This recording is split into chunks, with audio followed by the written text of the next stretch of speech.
민주노동당 관한 부분인데 이 부분이 내용이 많아서 우리가 다 할 수는 없고 중요한 것만 할게요. 지금 민주노동당과 민주노총의 관계인데 지난번에 한 게 민주노총은 민주노동당만 지지하기로 했다 그랬죠? 그걸 갖다가 우리가 그 배타적 지지라고 그랬어요. 그 부분이 우리가 지난번에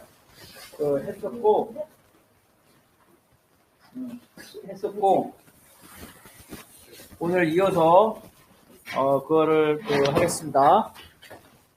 자, 우리 이영국 동지가 여기 한번 읽어봅시다.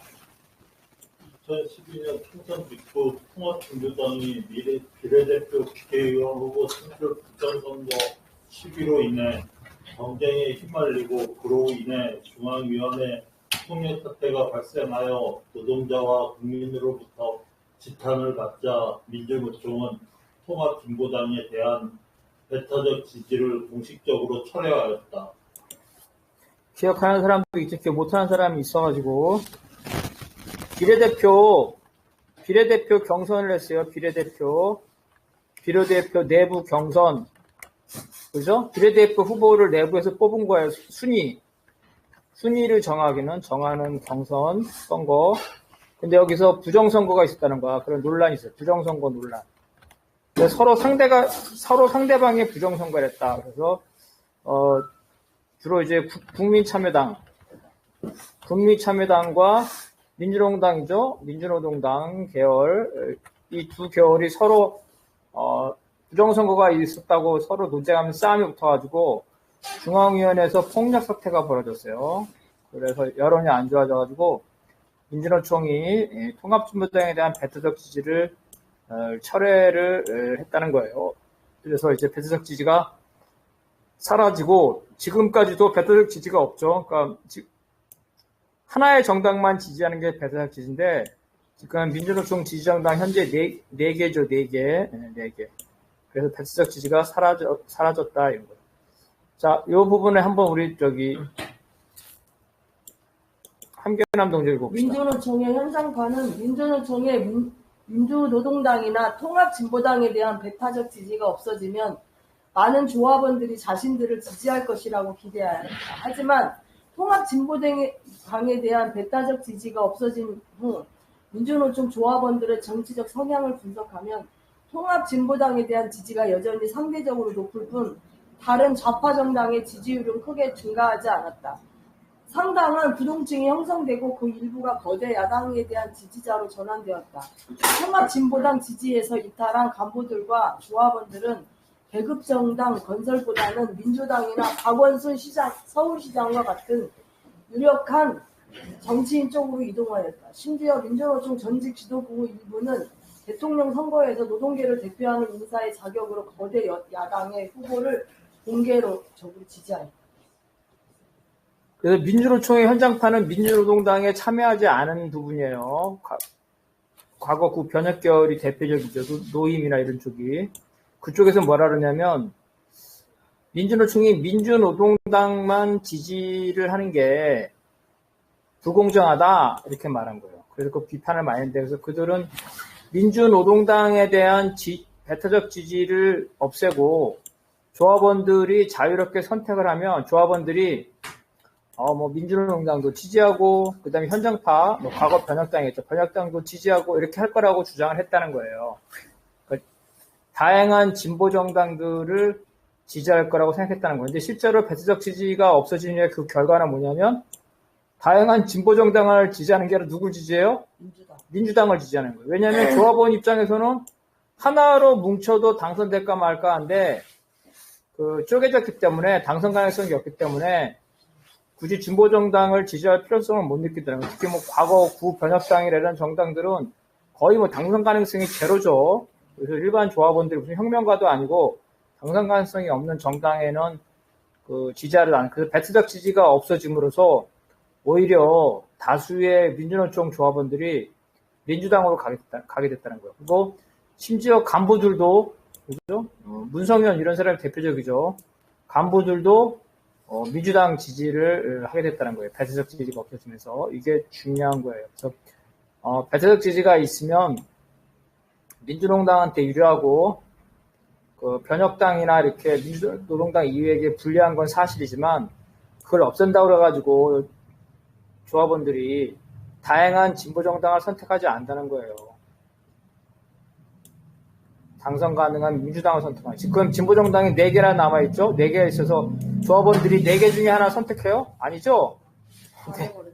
다 하나 해도 힘든데 4개 쪼개진 걸 조합원들이 바보가 아닌 이상 찍어줄 리가 없죠. 선거에서 될 정당 찍어주는 민주당이나 경상도에서는 국민의힘 정당을 찍어주는 이런 사태가 벌어졌다는, 이게 이제 배치적 지지에 관한 중요한 그 평가 부분이에요. 자, 그 다음에 다시 이거는 둘째, 민주노총의 민주노동당에 대한 배타적 지지는 민주노총이 의무적으로 민주노동당에게 인적 지원, 조직적 지원, 재정적 지원을 하고 선거 때마다 표를 주는 정직적인 관계를 형성시켜 오히려 양자 모두에게 독이 되었다는 비판이 제기되었다. 네. 그래서 그 비판도 있죠. 부정적인 것도 있어. 부정적이냐면 그냥 무조건 민주노동당만 찍어야 돼. 의무적으로. 그리고 그러다 보니까 민주노동당한테 모든 게 그 재정지원이나 모든 게 표를 몰아주죠. 그러니까 민주노동당 입장에서는 어때요? 뭐 어차피 우리를 지지하는데 민주노총 표는 어차피 우리 표야 이렇게 생각한다는 거예요. 그래서 민주노총에 대해서 민주노총이나 조합원의 요구를 제대로 반영을 해야 되는데 어차피 쟤네들은 우리 표니까 민주노총 표는 우리 거라고 생각하고 이제 다른 표를 생각하자 이렇게 됐다는 거예요. 그래서 민주노총의 요구를 진지하게 실현하려고 노력하지 않았다는 거예요. 그죠? 이런 문제점이 있었다는 거예요.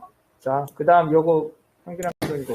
민주노총이 조합원의 정치활동을 민주노동당에 입임하는 대리주의로 변질되었으며 그 결과 민주노총은 민주노동당이 원내 교섭단체를 구성하기도 전에 우회주의에 몰입하는 것을 차단할 수 있는 대중적인 정치 기반을 형성하지 못하였다. 또 민주노총은 자기 조합원이 민주노동당에 입당을 했으면 야, 너 정당 가서 민주노총 조합원으로서 노동 중진성을 이렇게 관철해야 돼 이런 식으로 해야 되는데 그게 아니라 아유 우리 조합원이 민주노동당에 입당했으니까 민주노동당이 알아서 하겠지, 정치활동은 민주노동당이 알아서 하겠지, 이렇게 민주노동당한테 일임하는 대리주의를 했다는 거예요. 이렇게 되면서 민주노총이 민주노동당을 갖다가 비판하지도 않고 견제하지도 않고 조합원 정치교육도 하지 않기 때문에 결국은 민주노동당이 우경화되는 거를 견제하지 못했다. 국민참여당과 통합하는 거를 반대했지만 결과적으로 그 막지를 못했다는 거예요. 자, 그 다음. 물론 민주노총은 민주노동당 창당 당시 스스로 이러한 대리주의를 경계하였다. 민주노총은 2000년 1월 대의원 대회에서 민주노동당을 통한 정치 세력화와 별개로 주요한 정치 정세나 사업에 대해서 독자적 관심을 가지고 조합원에 대한 정치 의식화와 그 활동 및 사업을 전개할 것을 결의하였다. 하지만 민주노총이 민주노동당 창당 이후에도 정치위원회를 통해 독자적인 정치활동을 하겠다는 애초의 목표는 거의 성과가 없었다. 민주노총이 추구하는 노동자의 정치 세력화는 민주노동당 활동에 국한되어 다만 학대 사업으로 축소되었고 노동자의 정치적 단결이라는 자기 과제를 민주노동당으로 넘겨버리는 결과로 나타났다. 그래서 민주노총의 정치 사업이 민주노동당만 있는 건 아니죠. 민주노총의 정치 사업은 제일 중요한 거는 조합원에 대한 정치 교육이에요. 정치 교육. 그리고 집회죠, 집회. 정치 투쟁. 이런 거란 말이에요. 그러고 나서 민주노동당 확대 사업인데 날이 갈수록 조합원에 대한 정치 교육과 민주노총 자체의 정치 집회죠. 정치 투쟁. 이런 것들이 사라지게 되면서 그냥 민주노동당의 활동이 민주노총의 정치 활동으로 일치화됐다는 거예요. 그 당원 확대 사업으로 이렇게 됐다는 이런 문제점을 한 거예요. 어쨌든 민주노총과 민주노동당이 초기에 서로 결합을 해서 그 동방성장, 같이 성장을 했는데 어떻게 결합했는지 한번 알아볼게요. 첫 번째는 선거 결합인데 선거 때마다 많은 후보자를 내고 그 다음에 후원금을 통해서 재정 지원을 많이 했어요. 자, 이거 한번 봅시다. 자, 2002년 대선 직후 민주노총 조합원의 대선 당시 지지 후보 설문조사에 따르면 권영길 후보가 1위였고 2위는 노무현 열린우리당 후보, 3위는 이해창 한나라당 후보였던 것으로 나타났고 지지했던 후보가 없다는 의견을 2.9% 차지합니다. 대선이에요, 대선. 대선 때 권영길, 노무현, 이해창이 나왔는데 권영길이 당선될 가능성이 있어, 없어요? 대선에서. 어? 대통령 선거에서. 소개는 있네? 76. 아니, 뭐야?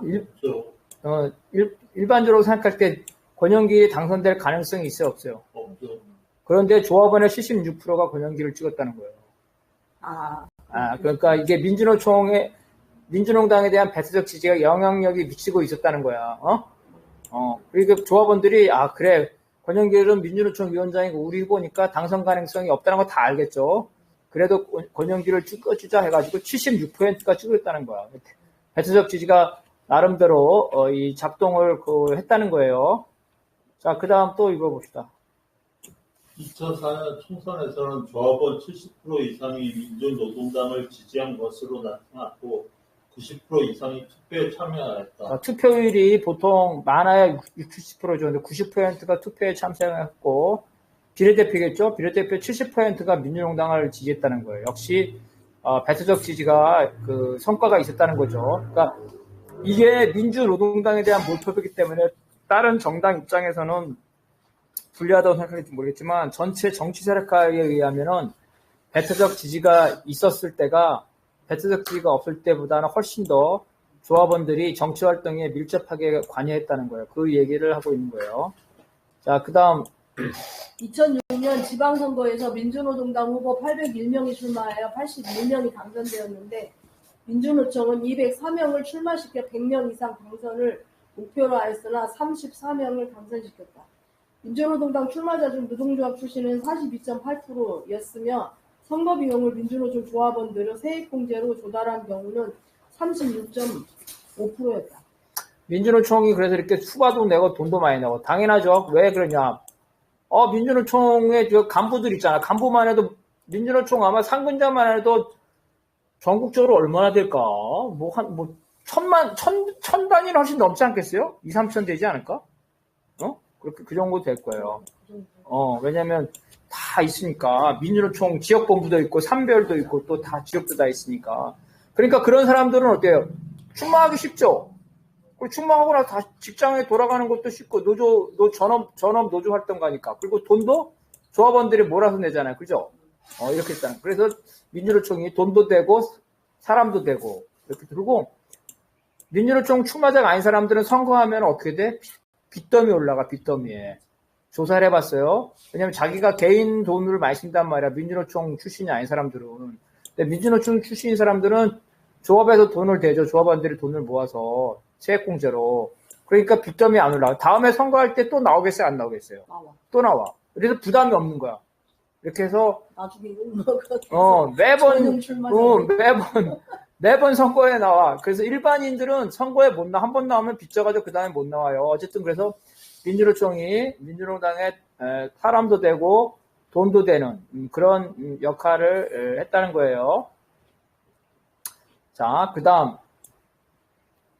이거 이렇게 한번 읽어봅시다.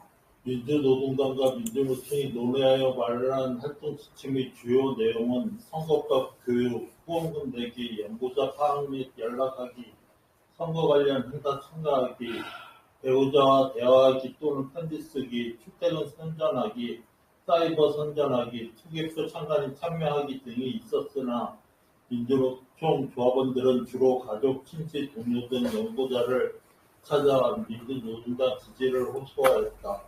또한 울산 등 노동자 밀집 지역에서 민주노총은 당원 조합원을 통해 당원이 아닌 조합원들을 선거에 적극 결합시키고자 했으나 조합원들이 세액공제 이상의 적극적인 활동에 나서는 경우가 드물었다. 어쨌든 민주노총 조합원이 이렇게 다양한 것을 하자고 결의를 했어. 결의를 했는데 조합원 중에서 당원인 사람들은 상대적으로 열심히 했겠죠. 근데 당원이 아닌 일반 조합원들은 보통 세액공제 정도 수준, 그리고 선거에 와가지고 선거 시기 때 선거운동에 한두 번 결합하는 정도에 그쳤다는 거예요. 그래서 적극성이 부족했다. 왜냐면은 민주노총이 평상시에 정치교육을 통해서 조합원들의 정치적 수준을 높여야 되는데 그러지 못했다는 거예요. 자, 그 다음에 거대한 소수와 선택과 집중. 이 거대한 소수는 뭐냐면 이 소수는 국회의원이 10명밖에 안 되죠? 이거는 민중들이야. 그래서 국회의원이 10명밖에 안 되지만 민중들의 힘으로 의정 활동을 하겠다는 거고, 선택과 집중은 국회의원이 10명밖에 안 되기 때문에 백화점식으로 할 수 없고 중요한 법안만 하겠다는 거예요. 이런 뜻이 거예요.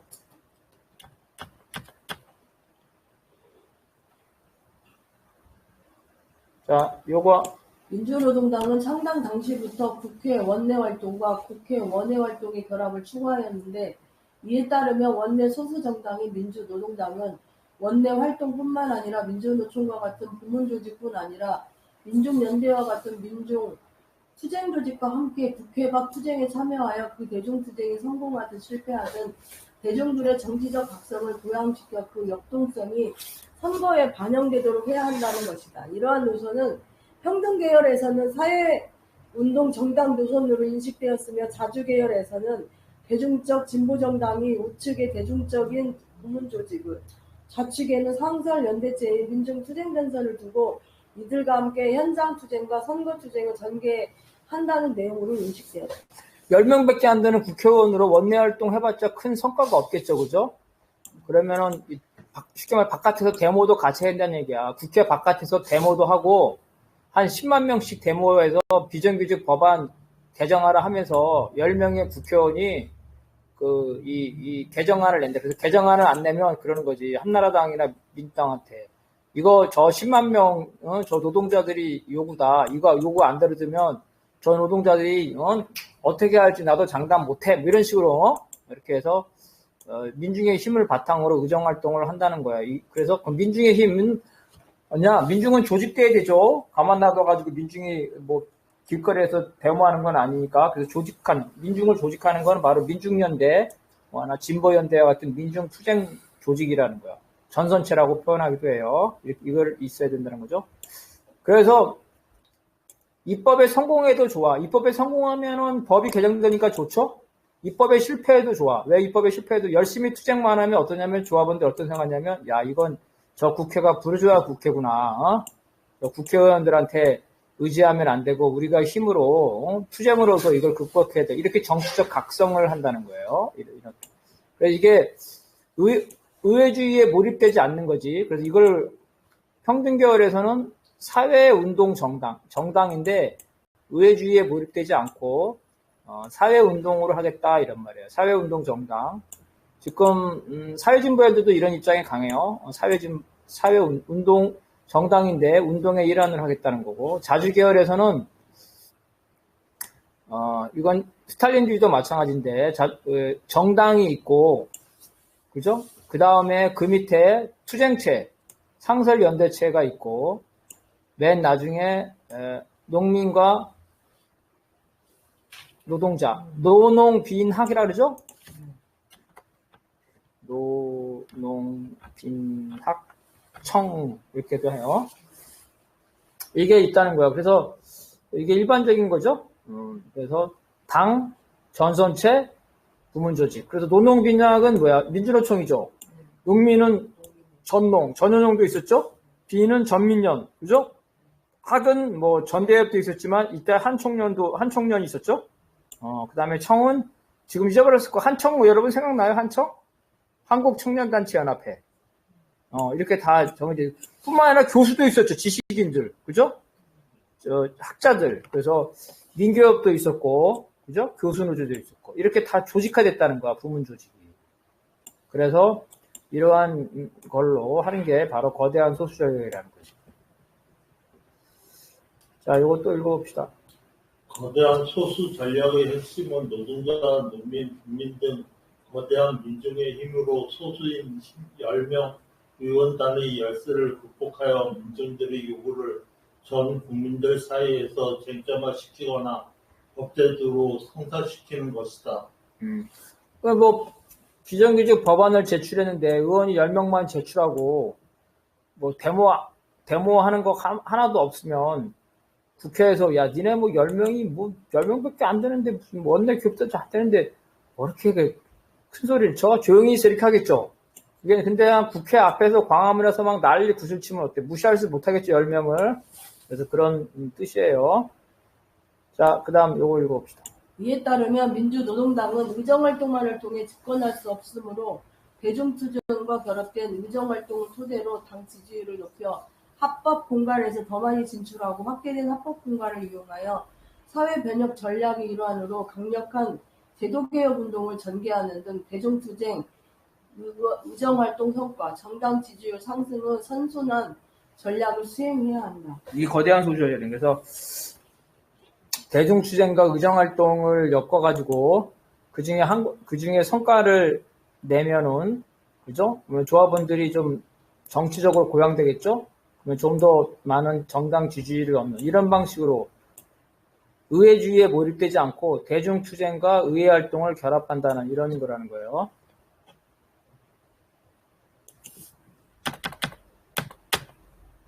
자, 요거 한번 읽어봅시다. 거대한 소수 전략이 작동한 사례는 2005년과 2006년의 쌀수입 개방 협상 및 비준한 반대투쟁과 비정규직 권리보장 입법 투쟁이다.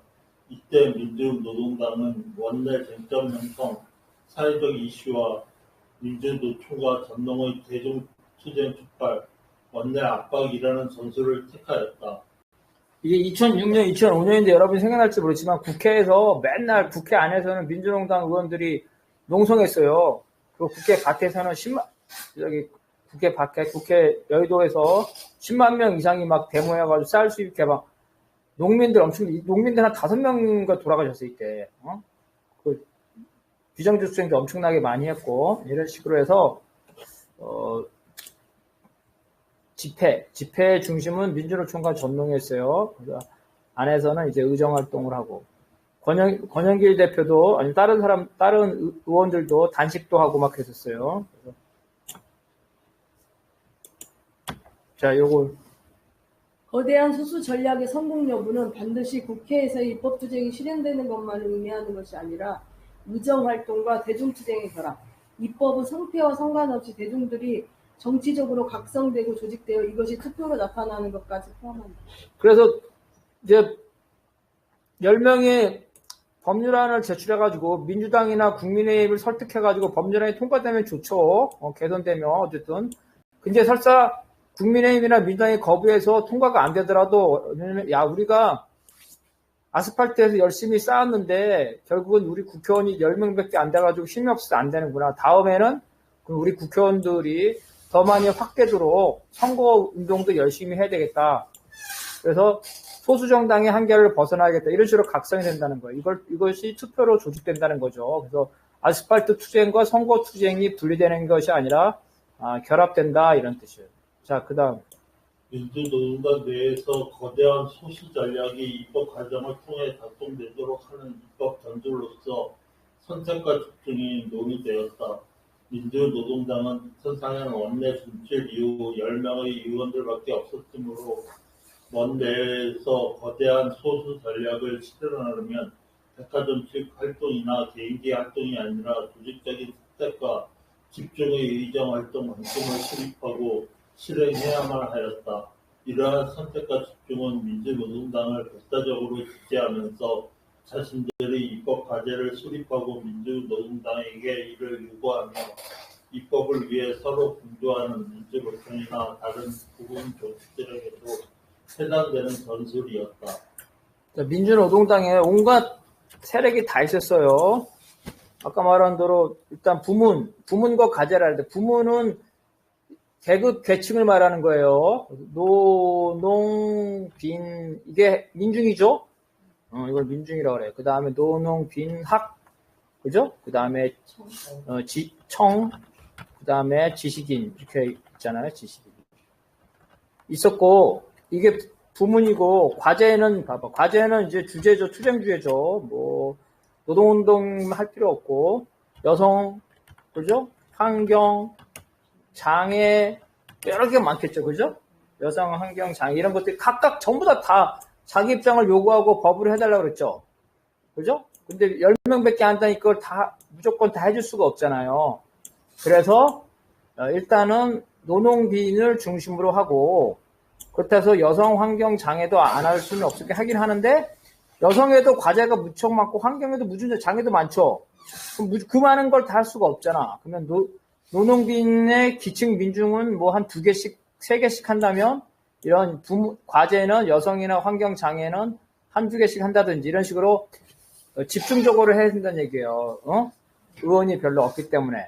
그래서 이것이 단순히 의정활동뿐만 아니라 이런 대중조직과의 관계에서도 대중조직이 모든 걸 다 할 수는 없단 말이야. 선택적으로 집중적으로 해야 된다. 이거를 말하는 거예요.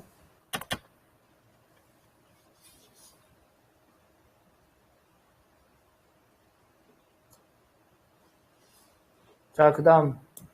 민주노동당 원내 지도부 차원에서 선택과 집중에 성공한 사례는 삼성에 대한 대응이었다. 최고위원회는 전략을 짜고 의원단이 다시 상임위원회에서 세부적으로 역할을 배분하였고 시민단체와 연대하면서 원회에서 대중투쟁도 전개하였다. 하지만 민주노동당 시각에서 사회구조에 깊숙이 잠복해 있는 모순을 전당적으로 제기하여 이슈화하는 것은 큰 성과가 없었고 삼성처럼 이미 이슈화된 여론에 대응하는 것에 머물렀다. 네, 삼성은 이제 시민단체는 여기는 경실련이나 참여연대를 말하는 거예요. 그래서 이때 이제 그 삼성에 대해서 역할 분담해가지고 폭로하고 의회에서 폭로하고 그다음 삼성 본관 앞에서 집회도 하고 이때 노회찬이 떴죠. 그 녹음 파일 같은 거. 그래서 막 노회찬하고 심상정한테 막 제보가 많이 왔어요. 이렇게 제보가 많이 왔다. 그래서 이게 일종의 성공하긴 한 건 한데 한계는 뭐냐면은 새로운 걸 발굴하는 거는 민주노동당 차원에서는 역부족이었고 이미 이슈화된 여론에 대응한다는 거죠. 새로운 걸 발굴하기는 어려웠다는 거예요. 그런 한계가 있었다는 거.